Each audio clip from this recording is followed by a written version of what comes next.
Good morning and welcome again to Paul T's World. And in this video I want to look at the weigelas that are in my garden.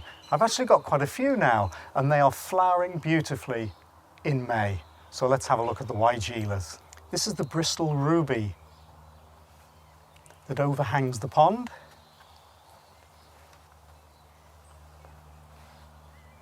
The weigelas grow these arching stems and flower on them the following year. So after it's flowered, I'll cut back these arching stems so that it has all year to grow some new ones and then flower. If you don't cut the arching stems back, it'll tend to flower higher and higher along the shrub.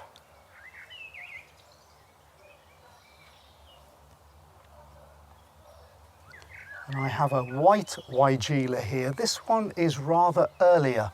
It flowers earlier than the others, so it's just slightly going over.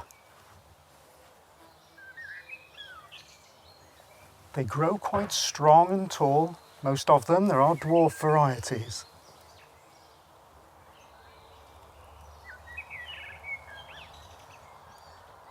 And this is the variegated weigela that I cut right back 2 years ago.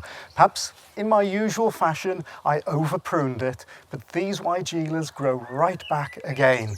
I expected it to flower better the following year, which was last year, but it didn't. It took its time, and now it's flowering beautifully this year.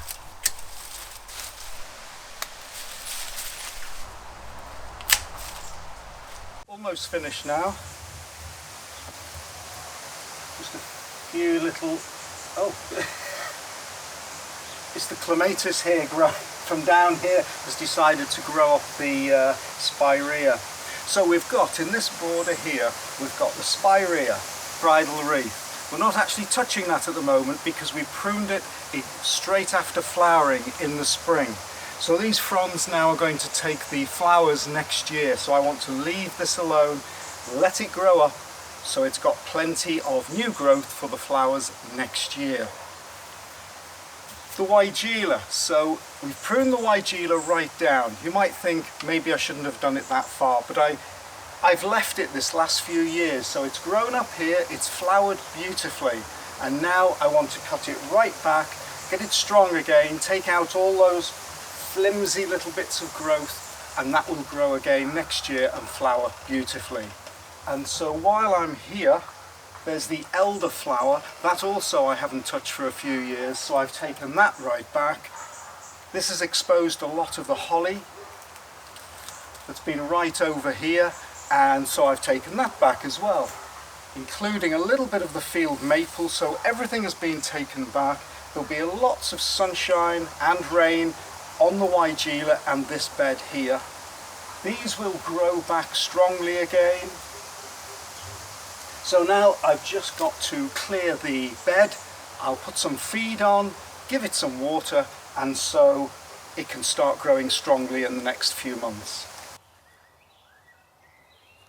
This one is quite common in Britain, lots of people have it. It's nice and bright, white and pink flowers, grows well, can grow really tall actually.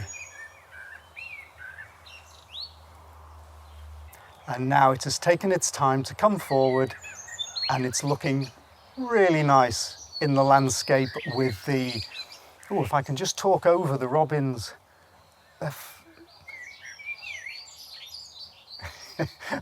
Those robins are trying to outcompete me. Oh, and the blackbird up there. But now it's filled in and fills in beautifully between the spirea bridal wreath, which has finished flowering, and I've cut that back, the flowers off now. There's an elderflower just above it. One of my favourites, the field maple. So there it sits beautifully between the other shrubs.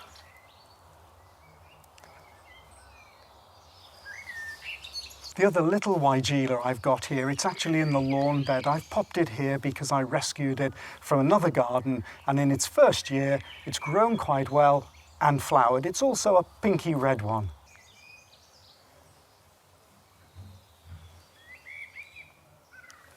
So I don't know whether it's going to stay here, but I wanted a place for it straight away. In fact, behind it there we have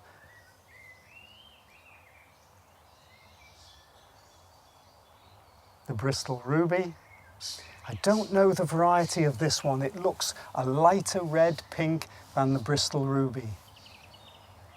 So let's go into the front garden and have a look at a couple more Weigelas. Just passing the lilac, which is at the side of the house.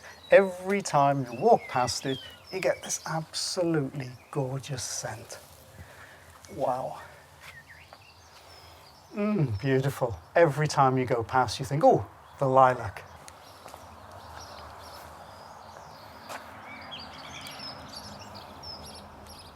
Just passing a little azalea bed, and above it, in the same bed, is the tamarisk.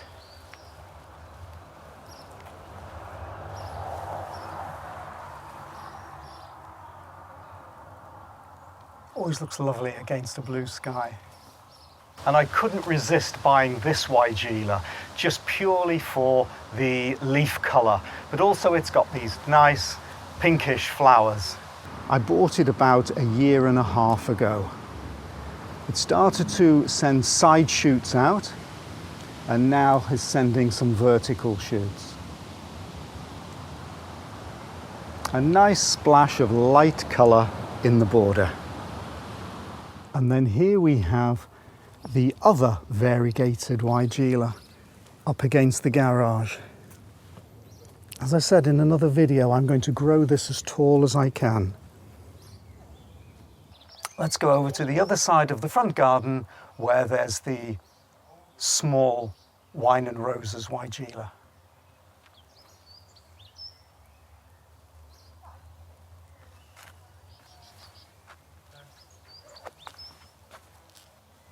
And just as we're passing here, I just want to say that in another video I got the name of this wrong. That's the Aubrietia. But in fact, either side are the phloxes, the creeping phloxes. And I got these from my sister's garden. I literally just pulled up a little bit of the phlox and planted it. You can do this all over your garden, just pulling off a little bit and then planting it somewhere else. The other dwarf rhododendron is now starting to flower.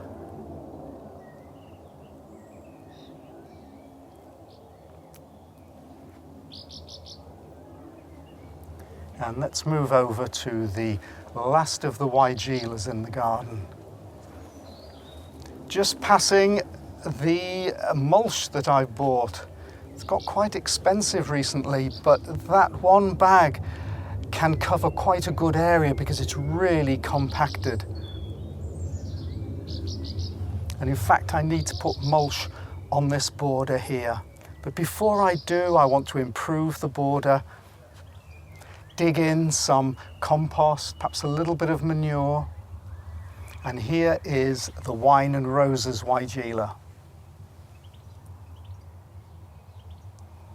As I mentioned in another video, I've cut away the other shrubs, the more vigorous shrubs.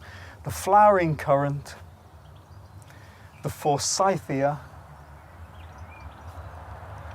and this viburnum tinus, to give this Weigela some room to grow. It was in another place for years and just didn't do very well, so I dug it up and moved it. It's doing much better here, but I feel it could do with more water, more food, because I would like it to grow a little bit better than this and have more flowers. It's probably overshadowed just a little bit by these other large shrubs. So that's just a quick video showing you the Weigelas that are in flower in May in my English garden. Thanks for watching, and I'll see you next time. Bye.